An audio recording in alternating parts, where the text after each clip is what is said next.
नमस्ते विद्यार्थी मित्रांनो, KBP education YouTube चॅनेलमध्ये मी आपल्या सर्वांचं स्वागत करतो। आजचं आपल्या लेक्चरचं टायटल आहे स्पर्धा परीक्षेचा अभ्यास लक्षात कसा ठेवायचा किंवा लक्षात कसा ठेवणार किंवा काय लक्षात ठेवायचं। स्पर्धा परीक्षेचा एकूण व्हास्ट सिलेबस पाहता आपल्यापुढे शंका निर्माण होणं साहजिक आहे की एवढा मोठा अभ्यास आहे, एवढी मोठी व्यापकता आहे या अभ्यासाला। लिमिटेड सिलेबस नाही, अनलिमिटेड सिलेबस आहे आणि याच्यामधलं एक्झाम ओरिएंटेड जर लक्षात ठेवायचं असेल तर नक्की काय लक्षात ठेवायचं। आणि म्हणून गोंधळ न करता, डगमगून न जाता या परीक्षांचा अभ्यास आत्मविश्वासपूर्वक करायचा असेल तर त्या परीक्षांचं तंत्र लक्षात ठेवायला पाहिजे। आता जर सिलेबस आपण बघितला तर कॉमनली सिलेबस असं सांगतो किंवा सिलेबस असं दिसतं आपल्याला, आधुनिक भारताचा इतिहास आहे, भारताचा विशेषतः महाराष्ट्राचा भूगोल आहे, त्याच्यानंतर राज्यघटनेसंबंधी माहिती आहे, अर्थशास्त्र आहे, याच्याशिवाय पर्यावरणाचा काही भाग आहे, अंकगणित आहे, बुद्धिमापन चाचणी आहे, चालू घडामोडी आहे, सामान्य विज्ञान आहे। अशा ह्या बहुआयामी अभ्यासक्रमामध्ये लक्षात नेमकं काय ठेवायचं त्यासंबंधी आज आपण विवेचन करणार आहोत। गेल्या 8-10 वर्षातला अभ्यासक्रम आपण बघितला किंवा बदललेला 4-5 वर्षापूर्वीचा अभ्यासक्रम बघितला तर MPSC कोणत्या पद्धतीचे प्रश्न मुलांना विचारते किंवा स्पर्धा परीक्षेमध्ये कोणत्या पद्धतीचे प्रश्न विचारले जातात आणि काय उत्तर एक्सपेक्टेड असतात त्याची या संबंधीचं तंत्र थोडंसं आपल्याला अवगत करून घ्यावं लागेल। मित्रांनो, एक लक्षात ठेवा, संपूर्ण आधुनिक भारताचा इतिहास वाचणं मुळीच शक्य नाही, कारण संपूर्ण आधुनिक भारताचा इतिहास अगदी रेग न रेग वाचायची झाली तरी खूप वेळ जाऊ शकतो आणि जितके संदर्भ ग्रंथ तुम्ही जास्त वाचाल तेवढे उपलब्ध होत जातात। राज्यघटनेचा अभ्यास एका भागावरती मूलभूत कर्तव्य असतील, मार्गदर्शक तत्व असतील, मूलभूत अधिकार असतील, याच्यावरती एक पुस्तक लिहिलेलं आहे त्या क्षेत्रातील तज्ज्ञांनी। आणि म्हणून मला सांगायचं आहे की अभ्यास नेमका कसा करायचा।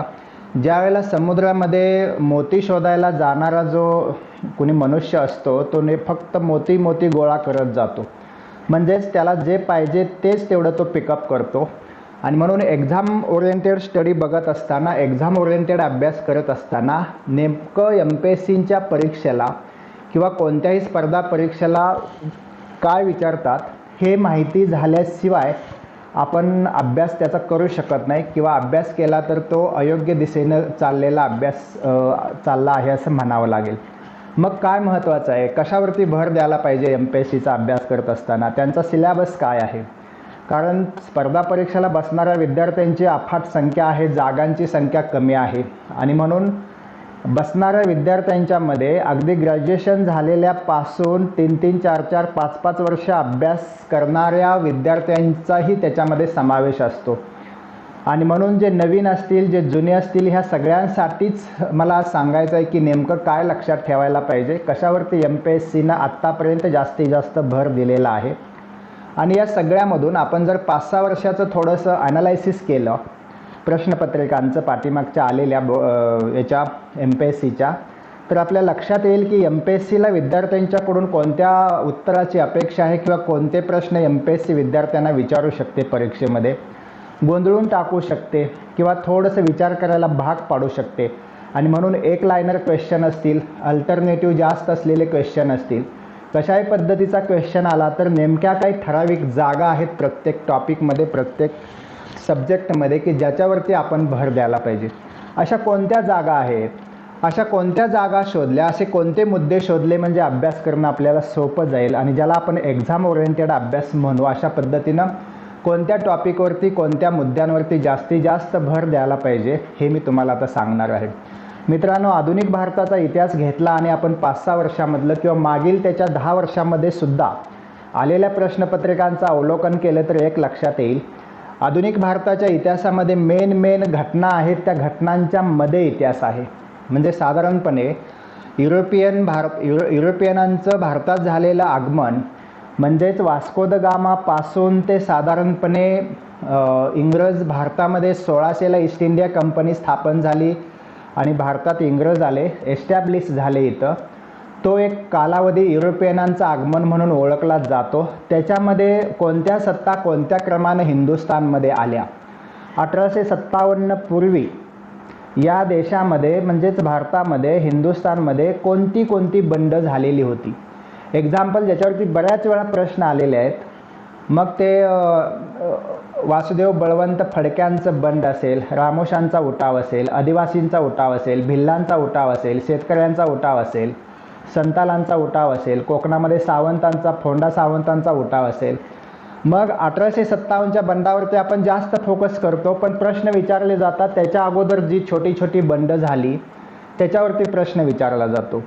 आता 1857 नंतर डायरेक्ट आपण 1885ची राष्ट्रीय सभा बघायला जातो, पण त्याच्या दरम्यान ज्या प्रबोधनाच्या काही सुधारणा चळवळी झाल्या, ज्या विदेशातल्या लोकांनी सुद्धा आपल्या हिंदुस्थानमध्ये केल्या, थिओसॉफिकल सोसायटी असेल वगैरे वगैरे, याच्याशिवाय थोडंसं अडगळीत पडलेले मुद्दे किंवा प्रश्न मग दिल्ली दरबार असेल, इथल्या व्हाईसरायनी किंवा गव्हर्नर जनरलनी इथं दुष्काळ असताना, गरिबी असताना, आर्थिक संकटात भारत असताना उधळपट्टी केलेले काय कार्यक्रम असतील, म्हणजे ब्रिटिशांची मानसिकता दाखवणारे काय कार्यक्रम असतील, दुष्काळासंबंधी नेमलेले आयोग असतील, त्या आयोगांचे साल म्हणजे क्रमानं कोणते आयोग नेमले दुष्काळ पडलेला असताना, तर त्या संबंधीची माहिती आपल्याला याच्यामध्ये घ्यावी लागेल.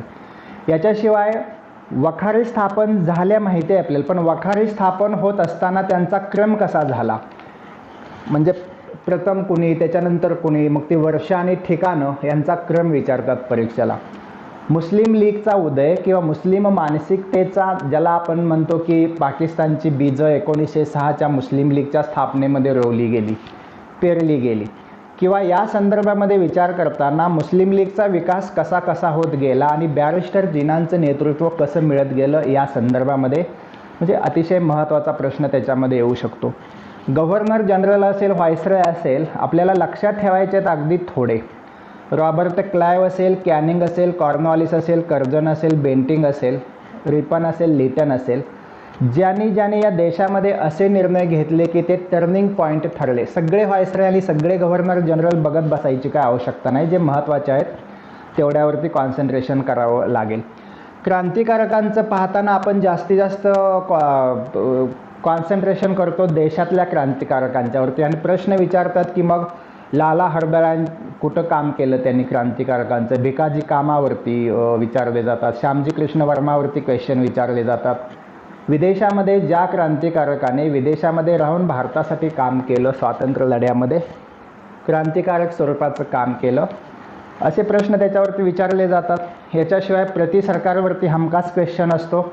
वृत्तपत्र, नियतकालिके असतील, पुस्तके असतील, काय समजा मॅजिनीचं आत्मचरित्र सावरकरांनी लिहिलेलं पुस्तक असेल, त्याचाही उल्लेख बऱ्याच वेळेला प्रश्नांच्या बाबतीमध्ये MPSCच्या क्वेश्चन पेपरमध्ये आलेला आपल्याला दिसून येतो. याच्याशिवाय इतिहासामध्ये कामगार चळवळी, आदिवासी चळवळी, शेतकरी चळवळी, स्त्रियांच्या चळवळी ह्या सर्व होत्या, अस्पृश्यांच्या चळवळी होत्या, की जो भाग आपल्याला मेन पॉईंट्स असं वाटत नाही, पण थोडंसं अदृश्य स्वरूपामध्ये ज्याच्याकडं इतिहासकारांनी सुद्धा फारसं गांभीर्यानं पाहिलं नाही, पण मुलांना ते माहिती असायला पाहिजे, विद्यार्थ्यांचा त्याच्यावरती फोकस असायला पाहिजे अशी अपेक्षा MPSCची असते, आणि म्हणून MPSCकडून असे प्रश्न विचारले जातात. याच्याशिवाय गोलमेज परिषदा असतील, खिलाफत चळवळ असेल, याच्या संबंधी पण क्वेश्चन विचारले जातात. हे झालं इतिहासाचं. राज्यघटनेच्या बाबतीमध्ये जर आपण बघितलं तर राज्यघटनेमध्ये घटना समितीच्या स्थापनेची स्वातंत्र्यापूर्वीच्या कालखंडापासून सुरुवात झालेली होती. हळूहळू काय त्याच्यामध्ये बदल होत गेलेले होते किंवा होत होते, ती थोडीशी पार्श्वभूमी आपल्याला इथं बघावी लागेल. बघा, राज्यघटनेमध्ये सरनाम्यामधल्या शब्दांवरती सार्वभौम समाजवादी त्याच्यावरती प्रश्न विचारले जातात. अगदी एवढेच नाही तर सरनाम्यामध्ये न्याय, समता, स्वातंत्र्य जे काही शब्द आहेत, अखंडता, एकता, त्याच्यावरती सुद्धा क्वेश्चन विचारला जातो. कोणत्या क्रमाने शब्द आले असं विचारलं जातं. घटना समिती, मसुदा समिती, त्याचे सदस्य, घटना समितीमध्ये कोण कोण स्त्रिया होत्या त्याचाही उल्लेख आपल्याला याच्यामध्ये महत्त्वाचा आहे. मग तुम्हाला बाकीचं माहिती आहे, मूलभूत हक्क, मार्गदर्शक तत्त्व असतील, मूलभूत कर्तव्य असतील. मग कशाचा समावेश मूलभूत कर्तव्यामध्ये आहे, मूलभूत हक्कामध्ये आहे, मार्गदर्शक तत्त्वामध्ये आहे. आणि मित्रांनो, आणखीन एक लक्षात ठेवा, घटनात्मक उपायांचा हक्क, ज्याच्यामध्ये हेबेस कॉर्पस वगैरे आहे, मॅडामस, सर्शिओरी वगैरे असे जे मुद्दे आहेत त्याच्यावरती तुम्हाला कॉन्सन्ट्रेशन करावं लागेल. आणि मग कॅग असेल, अटर्नी जनरल असेल, ॲडव्होकेट जनरल असेल, निवडणूक आयोग असेल, वेगवेगळे आयोग जे घटनात्मक आहेत त्यांची माहिती, संसदेची माहिती, विधिमंडळाची माहिती, CM PM आदी संबंधावरती जे मेन फोकस आहेत पॉईंट त्याच्यावरती जास्त न भर देता थोडेसे आजूबाजूला जे प्रश्न आहेत साईडला तेच जास्त विचारले जातात, जसं विधान परिषद असेल, राज्यसभा असेल याच्यावरती. तर हे राज्यघटनाच्या संदर्भामध्ये आपल्याला काय घटना दुरुस्त्या असतील याच्यावरती भर द्यायला पाहिजे. भूगोलामध्ये जरी भारताचा भूगोल आणि विशेषतः महाराष्ट्राचा भूगोल असा सिलेबस असला तरीसुद्धा जगाच्या भूगोलावरती प्रश्न विचारले जातात आणि म्हणून त्यासंबंधी वेगनरचा जो 1912 सालचा सिद्धांत आहे भूखंड वहन सिद्धांत, तिथून सुरुवात करायची. पॅन्जिया, गोंडवाना, टेटिस नावाचा समुद्र आणि मग पृथ्वीचे अंतरंग, बाह्यरंग, वातावरणाचे थर, आतले थर याची माहिती घेत घेत मग अक्षांश, रेखांश, आणखी एक महत्त्वाचं टाईम, प्रमाणवेळ कशी मोजली जाते वेगवेगळ्या देशांच्या संदर्भामध्ये. आता भारताचा जर आपण भूगोल बघायला गेलं तर क्रम विचारतात. उत्तरेकडून दक्षिणेकडे जात असताना नद्यांचा क्रम, पर्वतरांगांचा क्रम असेल, घाटांचा क्रम असेल. महाराष्ट्राच्या बाबतीमध्ये तर विचारतातच, पण देशाच्या बाबतीमध्ये सुद्धा अलीकडे विचारायला लागले ते. याच्याशिवाय भारतीय जी पृष्ठभाग आहे, भारतीय जमीन आहे, तो कोणत्या खडकापासून पठार बनलेला आहे, याच्याशिवाय चढ उतार कोणत्या दिशेला आहे, आग्नेयेला आहे का ईशान्येला आहे, अशा पद्धतीचे प्रश्न आपल्याला भूगोलामध्ये विचारले जाऊ शकतात. गाळाचे प्रकार असतील, खनिजे असतील, अणुप्रकल्प असतील. त्याच्यानंतर ईशान्येकडच्या राज्यांच्यावर जास्त फोकस केलं जातं. इकडं कोकणामध्ये, महाराष्ट्रात कोकण किनारपट्टी, सह्याद्रीच्या भागामध्ये पर्जन्य छायेचा प्रदेश असेल तिथेही कॉन्सन्ट्रेशन केलं जातं. असे काही मुद्दे आहेत महत्त्वाचे की ज्याच्यावरती हमखास प्रश्न फिरवून फिरवून विचारले जातात, पण मुद्दे तेच असतात. सामान्य विज्ञानामध्ये जर आपण घेतलं तर संवेग असेल, जडत्व असेल, प्रकाशाचा वेग, त्याच्यानंतर उष्णता संबंधीचे काही डिग्री सेल्सिअस किंवा फॅरेनहाइट याच्यामधलं जे समीकरण आहे त्याच्यावरती असेल. असंगत आचरण असेल पाण्याचं, बर्फाचं लॅटेंट हीट असेल या बाबतीमध्ये. याच्याशिवाय एकसर जोडणी असेल, वेगवेगळे असं विद्युतमध्ये ध्वनीचा वेग वेगवेगळ्या माध्यमामध्ये कसा असतो, अवतरंग, अनुतरंग, अपवर्तन म्हणजे काय, परावर्तन म्हणजे काय, अपस्करण म्हणजे काय, इंद्रधनुष्याच्या बाबतीमध्ये कोणता सिद्धांत आहे. दाबाचे एकक विचारलं जातं. काच तुम्हाला माहिती असेल कोणत्या कोणत्या ऑक्साईडपासून काच, वेगवेगळ्या रंगाच्या काचा बनवतात.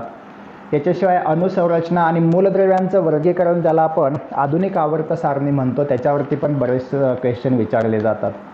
याच्याशिवाय किरणोत्सारिता, त्याच्यानंतर कार्बनी संयुगे, प्राण्यांचं आणि वनस्पतीचं वर्गीकरण हे अतिशय महत्त्वाचं आहे. आणि मग मानवी शरीर रचनेमध्ये मेंदू, फुफ्फुस, हृदय यासंबंधीचा अभ्यास पण अतिशय महत्त्वाचा आहे. DNA, RNA हेही विचारलं जातं. चालू घडामोडी जर आपण बघितलं तर अवघड जाणारा विषय आहे, पण हा जर आपण वेळच्या वेळी त्याचा अभ्यास केला तर सोपा जातो. ठराविक पुरस्कार आहेत, नोबेल असेल किंवा टेम्पल्टन पुरस्कार असेल, इकडे फिलिपाईन्स देत असलेलं रॅमन मॅग्सेसे पुरस्कार असेल, लाईव्ह, त्याच्यानंतर वेगवेगळे वर्तमानपत्रामध्ये वृत्तपत्रासाठी दिलेले बुकर पुरस्कार असेल, ऑस्कर पुरस्कार असेल. हे जे जागतिक दर्जाचे पुरस्कार आहेत ते भारतातले पुरस्कार, महाराष्ट्रातले पुरस्कार असं त्याचं वर्गीकरण करावं लागेल. आणि थोडंसं याच्या बाबतीमध्ये महाराष्ट्राची परीक्षा असल्यामुळं महाराष्ट्राच्या बाबतीमध्ये कुणाला पुरस्कार मिळाला त्याच्यावरती कॉन्सन्ट्रेशन करावं लागेल. क्रीडा स्पर्धा, परिषदा हे तर माहितीच आहे तुम्हाला. युनायटेड नेशन्स ऑफ ऑर्गनायझेशनशी रिलेटेड असणाऱ्या संस्थांची मुख्यालय पण विचारतात. लोकसंख्यावरती प्रश्न येऊ शकेल. अगदीच लेटेस्ट म्हणलं तर 370-35 एक कलम. त्याच्याशिवाय कोरोना संबंधीचा क्वेश्चन, ट्रिपल तलाक संबंधीचा, राम मंदिराचा निर्णय जो न्यायालयाने दिला यासंबंधी, मराठा आरक्षण संबंधीचं क्वेश्चन चालू घडामोडीमध्ये विचारले जाऊ शकतात. अर्थशास्त्राकडे आपण येतो त्यावेळेला वेगवेगळ्या समित्या, दारिद्र्याची व्याख्या, बेरोजगारीचं प्रमाण, कोणत्या क्षेत्रामध्ये बेरोजगारी छुपी आहे, प्रचंड आहे किंवा चक्रीय आहे, GDP म्हणजे काय, GNP म्हणजे काय, NNP म्हणजे काय, करांचे प्रकार, आयात निर्यात म्हणजे काय. याच्याशिवाय अर्थसंकल्पामध्ये कोणत्या कोणत्या गोष्टी असतात, डायरेक्ट टॅक्स, इनडायरेक्ट टॅक्स म्हणजे काय, यासंबंधीची माहिती अर्थशास्त्रामध्ये विचारली जाते. याच्याशिवाय अंकगणित म्हणलं तर लक्षात ठेवा अवघड जाणारा थोडा भाग आहे. सरळ व्याज, चक्रव्याढ व्याजाची सूत्र पाठ करायची, त्याचं प्रॅक्टिस करायचं.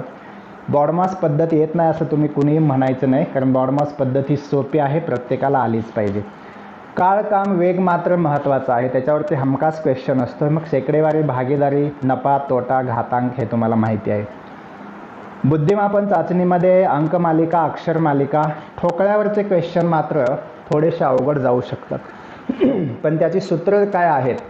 समजा एक बाय एक असेल किंवा 3 बाय 3 सेंटीमीटरचा ठोकळा असेल, बाहेरून बाजूने त्याला लाल रंग दिला, मग 2 बाजू लाल असणारे, एक बाजू लाल असणारे ठोकळे किती, 3 बाजू लाल असणारे ठोकळे किती, अशा पद्धतीचे ते ठोकळ्यावरती क्वेश्चन्स येतात. बुद्धिमापन चाचणीमध्ये 6 जण एकमेकाकडे तोंड करून म्हणजे आतल्या बाजूला बसलेले आहेत, तर कुणाच्या बाजूला कोण, कुणाच्या समोर कोण, रांगेमधला क्रमांक कितवा, नातेसंबंधामध्ये प्रश्न असतात. याच्याशिवाय आणखी कोडी दिलेले असतात चौकोनामध्ये, त्याच्या संबंधी प्रश्न, घड्याळावर किती वाजले वगैरे, 2 काट्यामध्ये किती अंशाचा कोन असेल, याच्या संबंधीचे प्रश्न पण विचारले जातात. तर मित्रांनो, सांगायचा उद्देश हा की इतिहास म्हटलं की पाठीमागला क्वेश्चन पेपर बघा आणि असे काही मुद्दे त्याला अंडरलाईन करा की ज्याच्यावरती प्रश्न येतात. मी जे आता सांगितले ते 5-6 वर्षातल्या प्रश्नपत्रिकेच्या आधारावरती रिपीट झालेले पण फिरवून टाकलेले क्वेश्चन होते आणि म्हणून हे मुद्दे अतिशय महत्त्वाचे आहेत. या मुद्द्यांच्या भोवतीच MPSCच्या पूर्वपरीक्षा फिरत असतात, किंवा पोलीस भरती असेल, जिल्हा परिषद भरती असेल, डाक विभागातली भरती असेल, या संबंधी हा बेस, हा मूळ पाया म्हणून मानला जातो. या संबंधीचे प्रश्न फक्त थोडंसं MPSCच्या किंवा प्रश्न विचारणाऱ्यांच्या, पेपर सेट करणाऱ्यांच्या दृष्टिकोनातून आपण बघायचं की हा मुलं इथं फसतील. अलीकडे अभ्यासाचा स्तर खूप वाढलेला आहे, मुलांना मटेरियल मिळतं, यूट्यूबमधून माहिती मिळते किंवा संदर्भ ग्रंथ उपलब्ध होतात, मुलं खूप अभ्यास करत आहेत. मग मुलांना चकवा द्यायचा असेल, मुलांना फसवायचं असेल, तर मग प्रश्न सेटिंग करणारी जी लोकं असतात किंवा MPSC असते, तो स्टाफ काय करतो, तर मुलं इथं नक्की फसतील. मग कसा प्रश्न येतो पहा, खालीलपैकी कोणती नदी पश्चिम वाहिनी नाही. मग प्रश्न काय आहे, खालीलपैकी कोणती नदी पश्चिम वाहिनी. आपण फक्त कसं वाचतो पहा, खालीलपैकी कोणती नदी पश्चिम वाहिनी म्हटलं की तिथं थांबतो आणि लगेच ॲन्सरकडे वळतो खाली. पुढे शेवटचा शब्द पश्चिम वाहिनी आहे, नाही, काही बघत नाही गडबडीमध्ये, आणि म्हणून हे उत्तर चुकतो. शेवटी आहे का नाही हे बघून ॲन्सर सिलेक्ट करणं हे अतिशय महत्त्वाचं आहे. त्याच्यामुळं हे संपूर्ण मुद्दे अतिशय महत्त्वाचे आहेत परीक्षेच्या दृष्टिकोनातून. कोणतीही परीक्षा असेल ह्या मुद्द्यांच्या भोवती फिरते आणि म्हणून अभ्यासामध्ये कुठेही आपली दिशा न सोडता योग्य गायडन्स आपल्याला मिळायला पाहिजे. त्या दृष्टिकोनातून सगळ्यात चांगला जर आपला गुरु कोण असेल तर पाठीमागले क्वेश्चन पेपर. पाठीमागले क्वेश्चन पेपर जेवढे तुम्हाला दिशा देतात, शिकवतात, तेवढं ह्या जगाच्या पाठीवर तुम्हाला कोणीही शिकवणार नाही. पुस्तकं शिकवणारे, वाचून दाखवणारे अनेक जण असतील, पण परीक्षा पद्धती कशी असते, टेक्निक कसं असतं, कोणते प्रश्न विचारतात, पाठीमागं कोणते प्रश्न आलेत, पुढं कोणते विचारतील, हे सांगणारा एकमेव गुरु म्हणजे पाठीमागं आलेला क्वेश्चन पेपर. त्याच्यावरती आधारित आपण ॲनालिसिस करायचं आणि ठामपणानं अभ्यास करायचा. सक्सेस तुमचंच असेल एवढं मात्र नक्की. जय हिंद, जय महाराष्ट्र. थँक्यू.